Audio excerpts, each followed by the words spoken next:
Marcelo Piñeiro es uno de los directores de cine y guionistas más populares y reconocidos en nuestro país y en el exterior.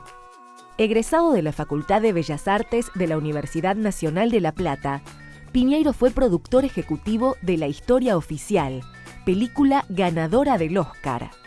Desde Tango Feroz, su ópera prima en la dirección, sus siguientes películas lo confirmaron como uno de los preferidos del público y la crítica especializada.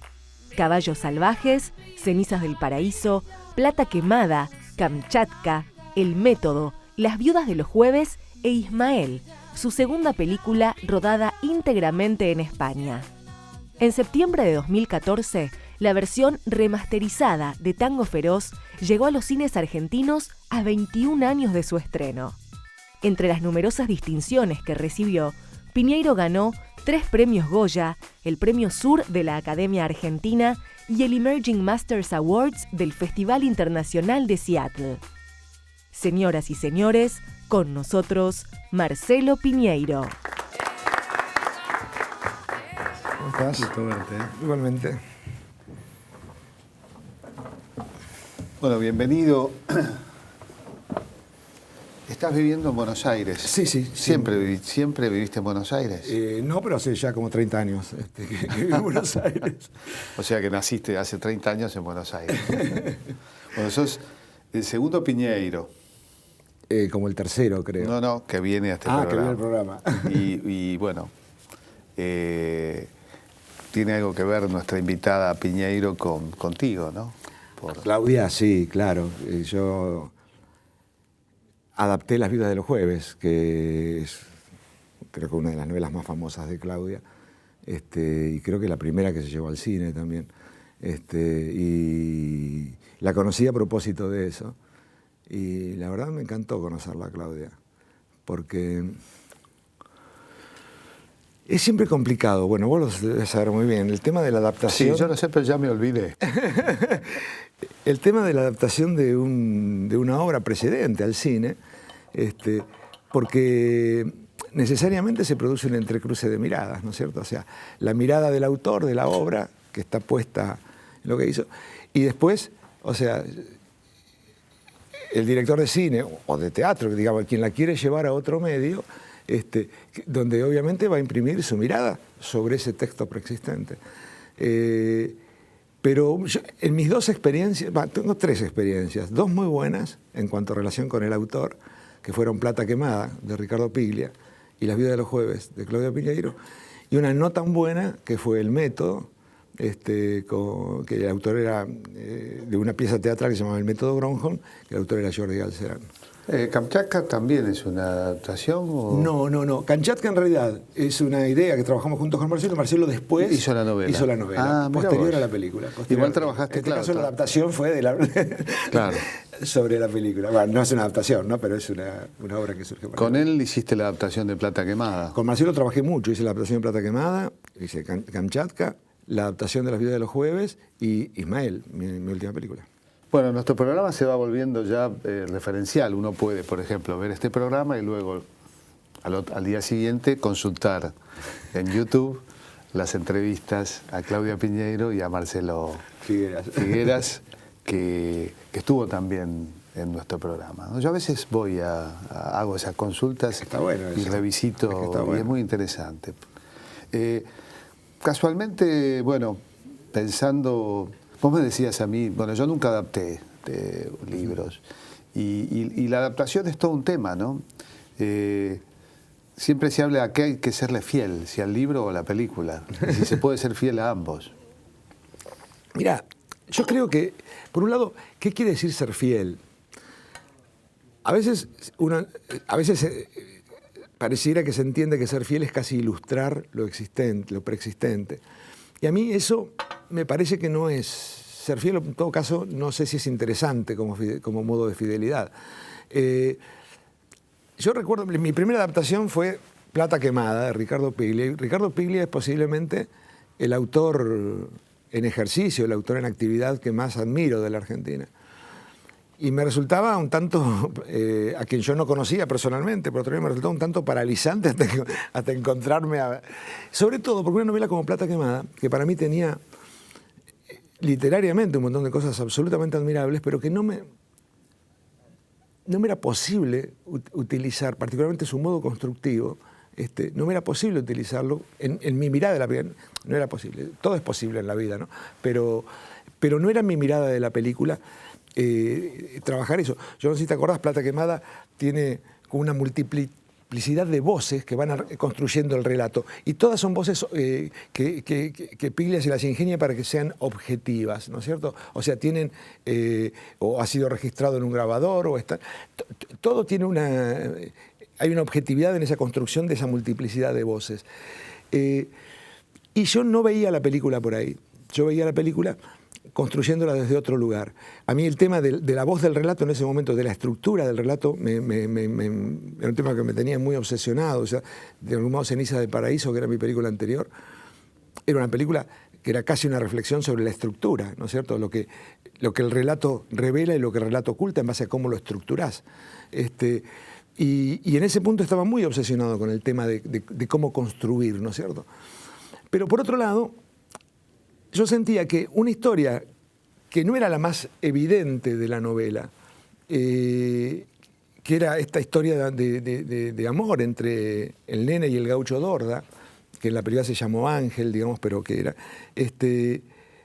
me parecía que era sobre lo cual yo quería estructurar el relato. Y quería sí darle también un carácter como de héroes trágicos, en el sentido de entrada ellos saben que van a la destrucción. Y teniendo lucidez de ese avance, sin embargo, no pueden parar. Entonces, bueno, en mi primera entrevista con Ricardo, yo quise ser absolutamente honesto, decirle, mira, Ricardo, si no está de acuerdo, yo no la hago. Había mucha gente que quería hacer Plata Quemada, o sea que tampoco era que no se iba a hacer la película. Pero mi mirada de la película, de la novela, lo que yo querría hacer, pasa por aquí. Y Ricardo se entusiasmó de entrada y me dijo, mira, Marcelo, a mí me parece clave que mi mirada ya está puesta en la novela. Ahora, la película tiene que tener tu impronta, tiene que tener tu mirada, si no, no tiene sentido que exista. Yo también por eso le expliqué a él que él, siendo, además de muy buen novelista, un excelente guionista, que no quería que él participara, no quería escribir el guión con él. En ese sentido, quería escribir el guión con Marcelo, porque me parecía que íbamos a construir nuestra mirada en ese sentido con mucha mayor libertad, ¿no es cierto? No como yo sentía que si no, fue la imagen que le di, que iba a estar como trabajando junto con el árbitro, no me parecía lógico, ¿no es cierto? Pero bueno, después toda la experiencia fue maravillosa, o sea, yo cada versión del guión se la acerqué a Ricardo y nos reunimos, pero Ricardo me decía, Marcelo, yo no vengo como el autor de Plata Quemada, yo vengo como un amigo al que le pasás un guión y te doy una charla, te doy mi opinión, toma lo que te sirva y lo que no te sirva, olvídalo.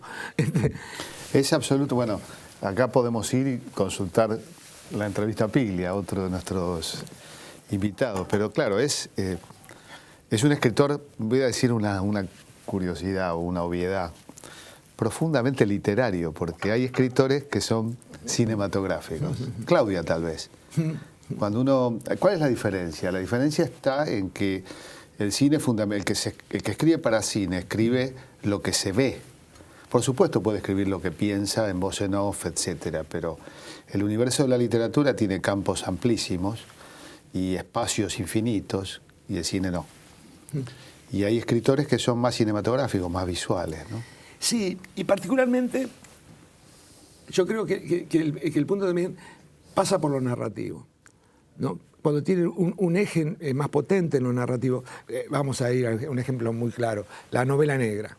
La novela negra, ¿por qué suena tan cinematográfica en principio? Yo creo que más que por lo visual que pueda plantearte, es porque tiene un motor narrativo muy claro, y de fácil traslación. Claro, sí, sí. Lo que me enseñaban a mí en la escuela, el motivo núcleo.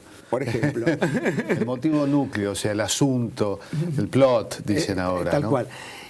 Mientras que hay novelas que de pronto no es que no tengan lo narrativo está, pero no está funcionando de un modo tan evidente, ¿no? Entonces, para hacerlo funcionar narrativamente en el cine,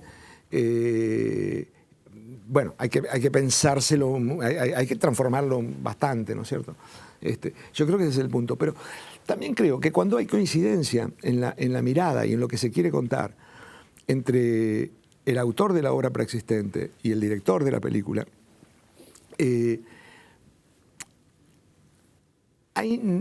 si todo sale bien, por lo menos no hay mayores problemas, porque sin duda, particularmente con autores como Ricardo Piglia o Claudio Piñeiro, que ambos tienen experiencia en guión de cine, digamos que conocen saben que va a haber mucha transformación, que no quiere decir necesariamente traición. Si bien, por otro lado, Piglia y Claudia también, pero ambos decían, no te preocupes por el tema de la traición, no sé, no, bueno, absoluto. Ya dicen que el que traduce traiciona. Tal cual. En este caso el que adapta traiciona 2 veces. Exacto, ¿no? Es que es así. Pero creo que la fidelidad se le debe a la película, Sin duda, yo creo que quien manda es la película, quien manda es, y en ese sentido sería sí traicionarse y traicionar, ocultar la propia mirada, ¿no? Ahora, en el caso del método, por ejemplo, donde sí partía también de una pieza teatral, que era el método Bronjón, pasó lo siguiente, o sea, a mí me llegó el texto de la pieza teatral, la verdad ya ni me acuerdo por qué, creo que me estaban proponiendo dirigirla en teatro o algo por el estilo. Yo leí la pieza y me pareció que había allí una idea que era maravillosa, que era de algún modo algo que yo estaba buscando y que no se me había ocurrido, que era tomar como universo los procesos de selección de personal que hacen las multinacionales. Después el mecanismo de la pieza me parecía que era una comedia que estaba muy bien, que funcionaba muy bien, con un final muy sorpresivo, pero no hablaba de lo que yo tenía ganas de hablar. Yo de algún modo tenía lo que tenía de hablar y no encontraba bien el cómo, era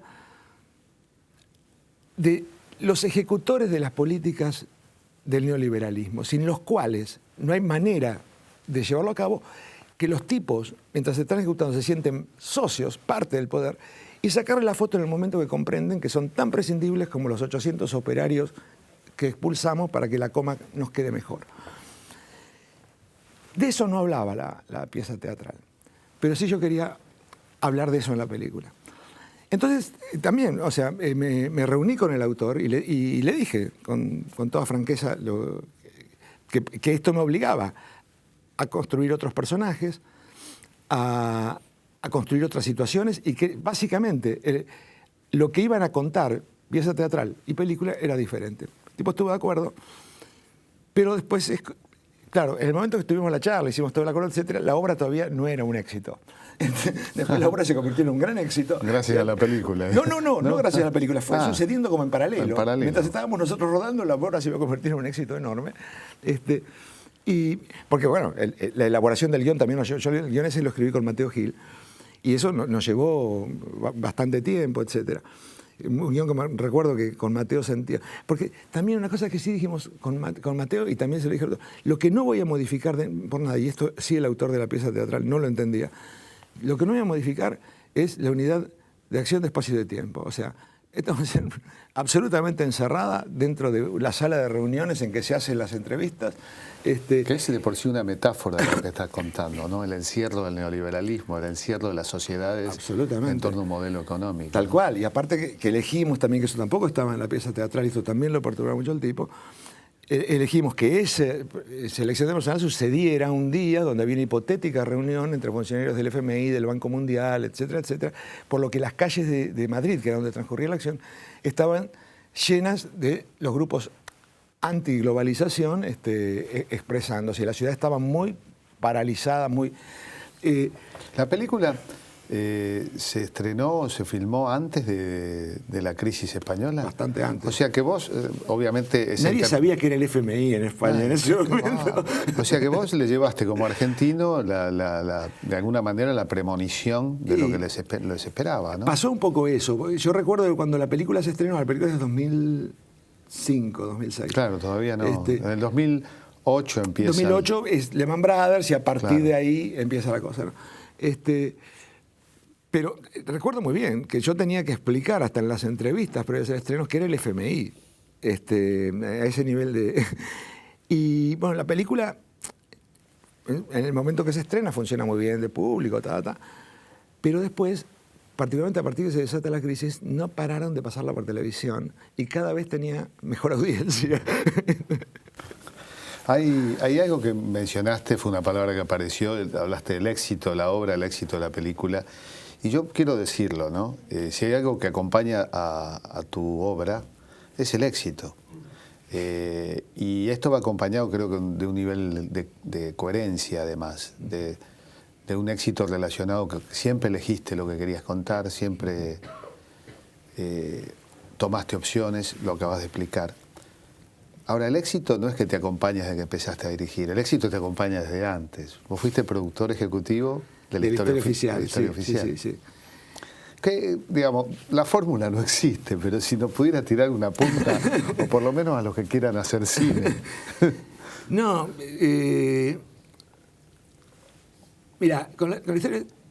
Yo terminé de estudiar cine, en realidad no terminé de estudiar cine, cerraron la escuela de cine cuando la dictadura. En La Plata. Yo estudiaba cine en la Escuela de Cine de La Plata. Que era la única escuela de cine, salvo la de Santa Fe. Y ya estaba la del instituto. La del instituto, sí.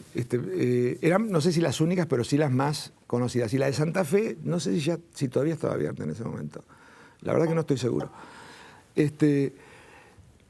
Y bueno, la escuela cierra con la dictadura, por lo que a mí me faltaba todavía presentar el corto de tesis. O sea, estuve haciendo ejercicio ilegal de la profesión durante un tiempo. Después me dieron... Está permitido, en medicina mejor no. Pero... Después me dieron un honoris causa que... y entonces, bueno, tuve un tiempo boyando pero finalmente yo estaba en Brasil cuando me entero que un profesor de la Escuela de Cine, Barney Finn, empezaba un largo. Y yo ya me estaba al borde de... Yo no quería seguir en Brasil, estaba muy mal, la verdad. Y entonces por un amigo que iba a hacer un meritorio en la película, le digo, averiguá si puedo hacer un meritorio, por ese caso me voy. La película tenía muchísimos meritorios, estudiantes inclusive un codirector tuyo, Saura. Saura. Estaba también ahí lo conocí. Claro, Barney Finn era profesor nuestro y la película... Comedia Rota. Comedia Rota, claro. Es en el año 78. Entonces, bueno, yo ahí vuelvo y me vengo a Buenos Aires, que son 60 kilómetros de La Plata. Yo era de La Plata, yo había estudiado en La Plata, vivido en La Plata. Son 60 kilómetros, pero es como otro planeta, ¿no? O sea, realmente